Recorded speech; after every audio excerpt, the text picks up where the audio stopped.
Hello everybody, welcome back to another day's video. And today, I will be ranking every single Five Nights at Freddy's game. I guess including the spin-off, actually, you know what? I'm just gonna do the mainline games. I know it shows FNAF World right there, FNAF AR, Freddy in Space 2, Fury's Rage, and Freddy in Space 3.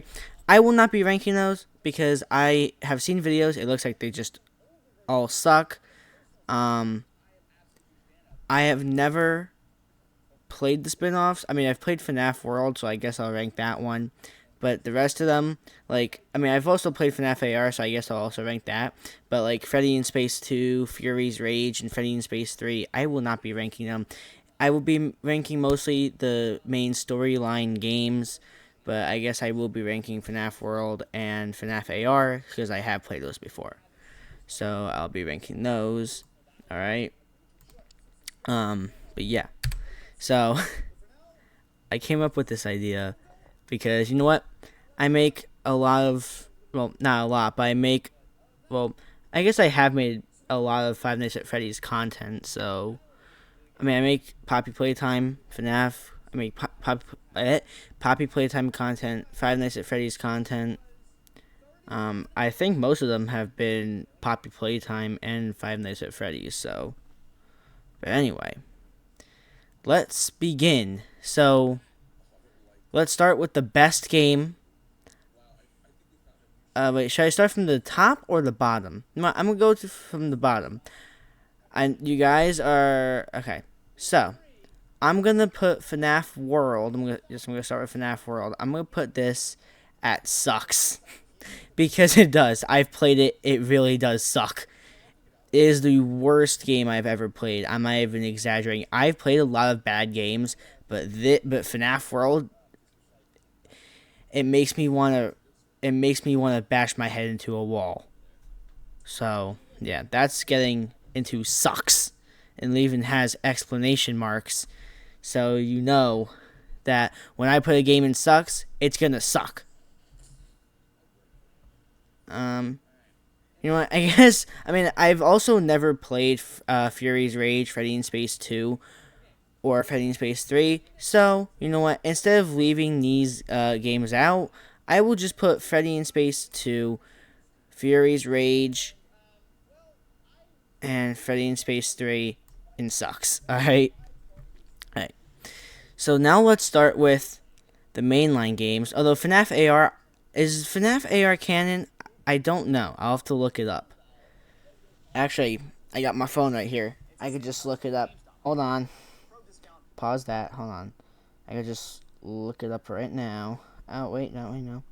Don't need to go on Safari. I can just go on Chat GPT over here. Is AR. Wait, is it? Okay, the A and the R are both capitals, alright.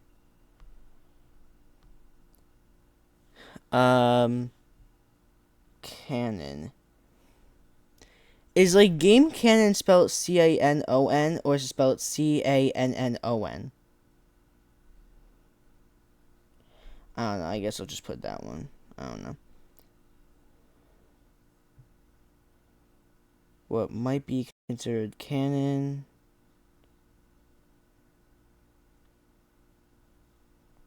What is likely non-canon? Scott Cawthon's stance historically. Alright, so I'm just gonna say that FNAF AR is not. I'm just gonna say that the game is not canon. Alright, so.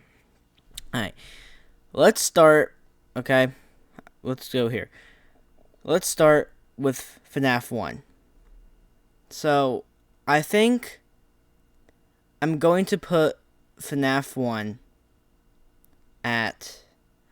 You guys are probably gonna hate me for this, alright? Because I know it's the original game. It was the first game ever released.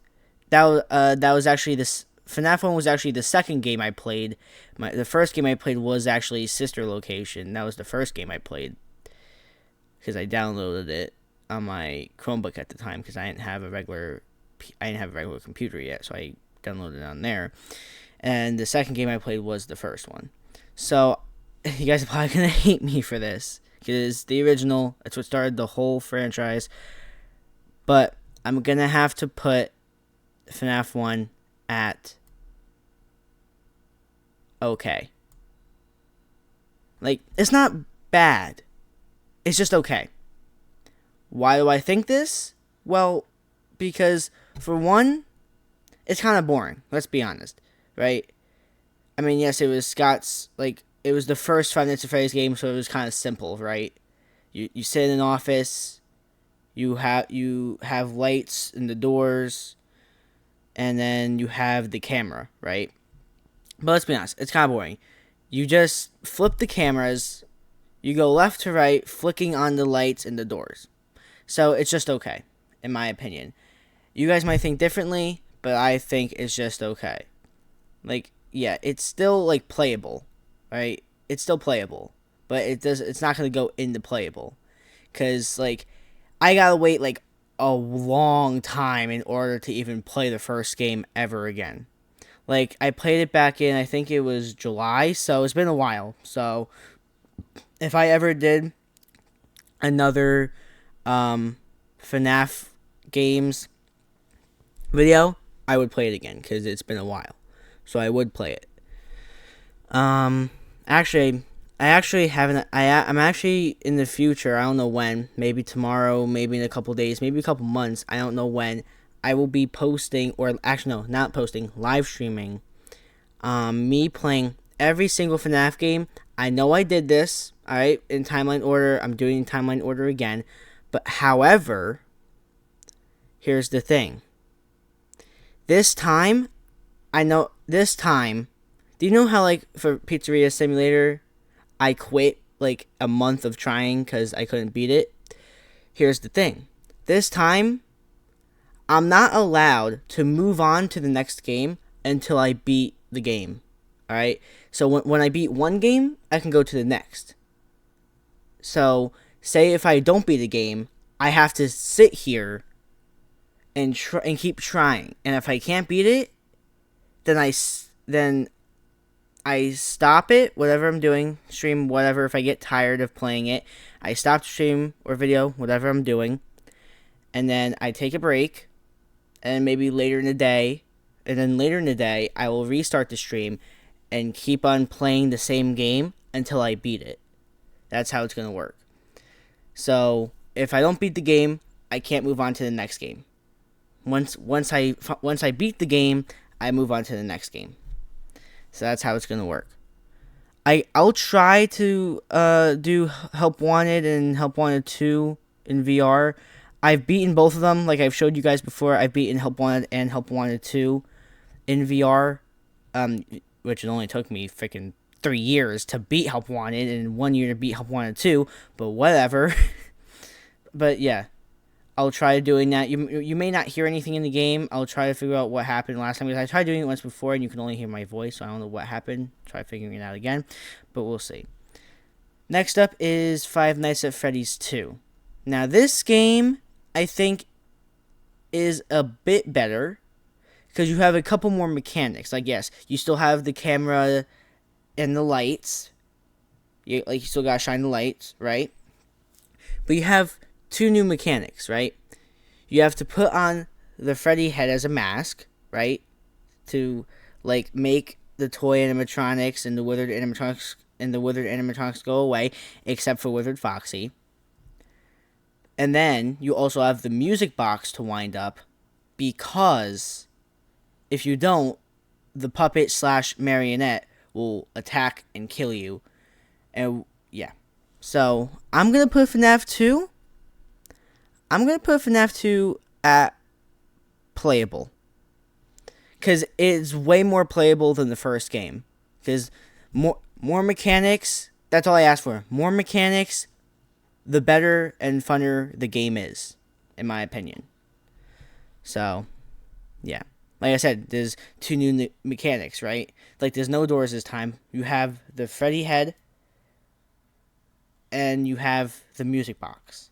Two new mechanics, which makes it even more playable, in my opinion.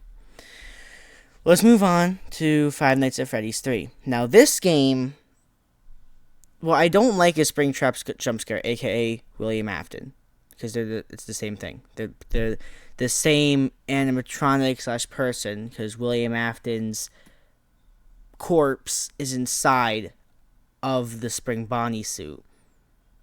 And my question: How is the endoskeleton in the Spring Bonnie suit if the endoskeleton wasn't even in there at the time when William got into the Spring Bonnie suit because he wound up the spring locks? From what we see in Secret of the Mimic, you don't even wind up the spring locks. You open up the chest cavity, the spring locks automatically, I don't know, like, how you explain, like, deactivate or whatever, like, come out, then you get in, and then the spring locks open once you open the chest cavity, and then once you get in, the spring locks close. So is that actually, like, in the main storyline, is that actually how the spring locks work? Because we've been, like, told multiple times that the spring locks had to be wound up. So, because even in FNAF 3, it mentions a hand crank that you have to wind up the spring locks with. So, I don't really know. So, but, yeah. So, FNAF 3, what I don't like is Springtrap's jump scare. That is the worst jump scare. I agree with a lot of people on that. That is the worst jump scare of all the games. Like, I find the third game the least scariest, the least creepy out of all the games. So, I'm sorry, Scott, but for FNAF 3, I'm very sorry to anyone who really likes FNAF 3. I'm sorry to Scott, but I'm gonna have to put FNAF 3 at bad. Because that is one of the worst games I've ever played. I'm sorry, FNAF 3, you get into bad, because I just don't like it. Like, it's not even like that replayable either. Like in VR, like in Help Wanted, FNAF 3 is very replayable in Help Wanted. I don't know why, but something about Help Wanted just makes the third game more replayable than playing the regular game. So, yeah. Let's move on to Five Nights at Freddy's 4. Now, this game, I gotta say, the fourth game is amazing. I will say that, for one thing. The jump scares, amazing. I actually jump, unlike in the other game. Actually, there are two games of where I jump from the jump scares. I jump from FNAF 4 and Pizzeria Simulator. Those are the only two Five Nights at Freddy's games that I jump from the jump scares. Because it's very creepy. So, FNAF 4, I love it. Like, it is amazing. I know people say, like, it's the most scariest game. Yes, I agree with you. The atmosphere, the jump scares, yes, very scary, very creepy. But it's also one of the best games, one of the best Five Nights at Freddy's games I have ever played. And I gotta say, the mechanics with closing the doors and listening for breathing makes the game even more better and more creepy.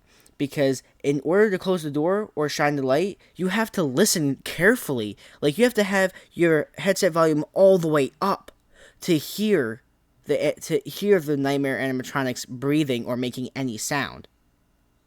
So that ups the creep factor by like 90%. So, the more scary it is, the better. So, I gotta put FNAF 4 at very good. Because that is one of the best Five Nights at Freddy's games I have ever played. FNAF 4, you get into the very good tier. Moving on to the first Five Nights at Freddy's game I actually played. Moving on to Five Nights at Freddy's Sister Location. Now, Now, a couple people in my school who are fans of Five Nights at Freddy's got FNAF World and Sister Location confused, because some people in my school think that since FNAF World came before Sister Location, they think that Sister Location is called Five Nights at Freddy's 6. No. I've told them multiple times, no, no, no. That is not the case. Five Nights at Freddy's World, FNAF World, is not canon. It's a spin-off game that Scott made just for, like, I don't know. But it's not canon. It's not part of the lore. It's not canon. Sister Location is the 5th game. For some reason, after the 4th game, Scott stopped using, like, the number. He just put names, like Five Nights at Freddy's Sister Location, Freddy Fazbear's Pizzeria Simulator, Ultimate Custom Night, Five Nights at Freddy's Help Wanted, Curse of Dreadbear, Five Nights at Freddy's Security Breach, Five Nights at Freddy's Help Wanted 2, Five Nights at Freddy's Security Breach Ruin. Yeah. So, Sister Location was the first game I played. It's good. It's not bad. Doesn't suck. It's not just okay. Yes, the first game I played came out, I think, October of 2016, so I was 6 years old when it came out. So, and I was in first grade. So, I will have to put Sister Location. Actually, I'm going to put this as replayable. Hold on. Replayable. Because it really is. Actually, yeah, I'm going to put it as replayable. There we go. Alright. So, I'm going to put Sister Location at replayable. Because it really is. Like, FNAF 2, Sister Location is very replayable.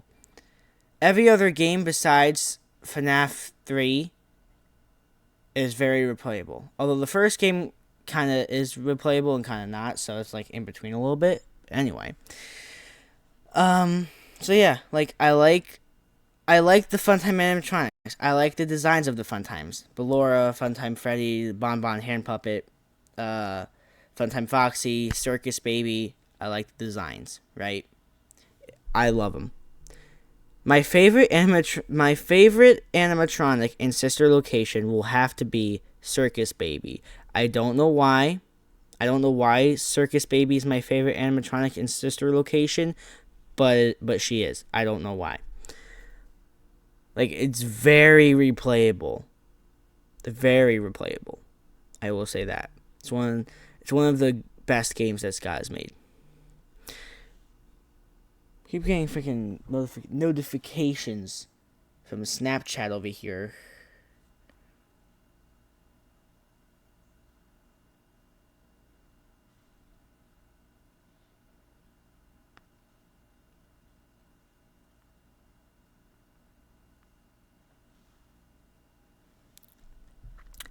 One of my friends is texting me on Snapchat. I'll continue doing this, but I passed the regions.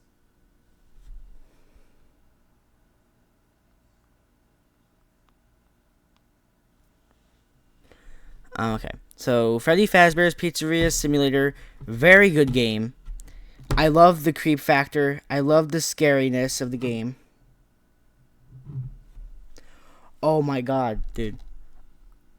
I just passed the regions by I was this. Oh my god. Oh my god.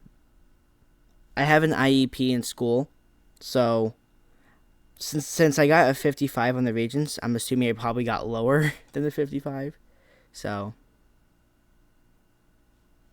I also told my parents that I actually passed it. I just passed by a grade. Oh my god. Oh my god, that was so close. Thank God I don't have to take it. Thank God I don't have to take it. Oh, thank God. I did not want to take it again. Thank God. Alright. Moving on to Freddy Fazbear's Pizzeria Simulator. Like I said, one of the better and best games I've ever played. The creep factor is there. right? The creep factor is there, and the atmosphere is amazing. I like the mechanics of we have to look into the vents to scare off the animatronics, like Scrap Baby, Scrap Trap, aka William Afton. As in the credits, it doesn't say Scrap Trap, it says Afton. So, yeah. But why does William... here's the thing. From Sister Location to Pizzeria Simulator, why does William sound different? Because, here, I'll show you. I'm going to keep ranking them, but let me show you what I'm talking about here. No. Let me show you. William Afton's voice. Sister Location. Okay, so look. There's no doubting what you achieved on a technical... So this is just the board member.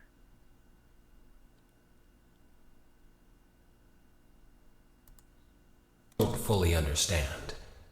We were hoping that you could shed some light on those. She can dance. She can sing.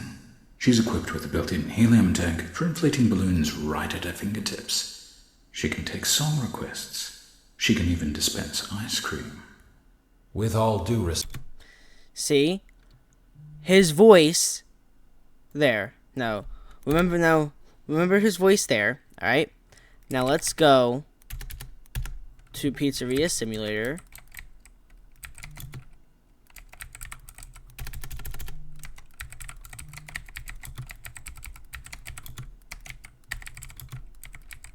I'm not gonna put Afton's. I'm just gonna put Afton. I always come back. Bittersweet, but fitting. What a deceptive calling. I knew it was a lie the moment I heard it, obviously. But it is intriguing nonetheless. Fascinating. What they have become. How can I resist a promise such as this? That was easier than I thought it would be. You may not recognize me at first, but I assure you, it's still me. See, now that voice line right there, you may not recognize me at first, but I assure you, it's still me. That's William saying that you may not recognize him, but he's still William. So my question, and like you could see like his skull right there, you could see his brain. Like, why does his voice from Sister Location's intro sound different from Pizzeria Simulator? Why do they sound so different? I don't know, like, at all. It's weird. But, yeah, the creep factor, the jump scares, the creepiness is awesome. Pizzeria Simulator, you, my friend, are going at best. That is the first FNAF game I ever put in best, because that is one of the best games I have ever played, man. Like, that makes me jump even more than FNAF 4 does. Pizzeria Simulator, every time I get jump scared by Scrap Baby, William, Scrap Trap, Molten Freddy, I literally jumped back in my seat. A couple times I almost fell out of the chair because it almost tipped over when I jumped. So, yeah. So, Pizzeria Simulator, you go into best. Moving on to Ultimate Custom Night. I've played it. It is not replayable. I'm sorry, Scott. Ultimate Custom Night, you going into sucks. I'm sorry. I hate Ultimate Custom Night. It's just so, like, I don't know how to explain it. Like the jump scares are not that good. Like they're basically just waving their arms, shaking their heads. It's not scary. That's the thing. A lot of people might jump from it. I don't. So you go into sucks. I'm sorry for anyone who likes Ultimate Custom Night. I'm sorry to Scott, but that game sucks. Moving on to Help Wanted. Help Wanted, I'm putting you in replayable. Because it's a good game. Help Wanted, I like it. It's a good game. The creep factor is there because it's in VR. So, I like it. I feel like FNAF 2 and FNAF 3 and Help Wanted are more replayable than their standard versions, so they go there. Moving on to the Curse of Dreadbear DLC to Help Wanted, I'm putting that in also replayable. Moving on to FNAF AR, I played it. It's okay. It's okay. I played it a couple times before the servers got shut down. It's just okay. All right. It wasn't bad. It wasn't good. It was okay. All right. Moving on to Security Breach. Now, I think, in my opinion, that Security Breach is good as it is, but some point, like, the elevators is too many elevators, so that's very annoying, because to get to, like, basically all the rooms, you gotta go up the stairs, go into the elevator, which it takes, like literally 90 seconds, a minute and a half, just to get to a certain place with the elevator. Like, I just feel like it takes up most of the gameplay, the elevators, so. And I feel like that because when you look at the trailers for Security Breach, the original ones from 2020 and like earlier in 2021, you will see that originally there were like going to be like no elevators in the game. They're all going to be like these garage doors that you just walk through. I don't know why Steelwool took them out of the game. Like, I think honestly that they should make, like, to us fans of Five Nights at Freddy's, they should make a second Security Breach literally called Five Nights at Freddy's Security Breach 2, where they add every piece of content back in the game and take out the damn elevators. Come on now. The elevators are just so annoying. I do not want the elevators in the game. Maybe if there's one elevator, two elevators, I don't care. But there's too many elevators in Security Breach, so yeah. So I think, as a fan of the game's franchise, I think Steelwool should honestly make a Five Nights at Freddy's Security Breach 2, where they add every bit of cut content back in the game. All the cut dialogue, all the cut areas of the game, all the cut rooms. But Security Breach is good, so I guess I'll put it at replayable. Now, Ruin. Oh, the DLC for Security Breach is so good. It's way better than the base game. So, Ruin, you're going into very good. That is a good game. Help Wanted 2. I love Help Wanted 2. Help Wanted 2, you're going at best. Oh my god, I love it. So, yeah, it's one of the great games I've ever played. It is amazing. The mechanics are just amazing. I love it. So that was basically it for this video. That's all I wanted to do. I just wanted to rank the games. I'm kind of upset that Secret of the Mimic wasn't here. So I'm kind of upset about that Secret of the Mimic wasn't here. Because Secret of the Mimic, I think, is a very good game. And if I had to rate Secret of the Mimic, if it was in this tier list, I think I would put it at best or very good, because that is also a very great game. So I played it twice already. It's a very good game. So if it was here, I think it would go into very good. Alright. Alright. Thank you guys for watching this video. Comment, like, and subscribe. And I will see you guys in the next video. Bye.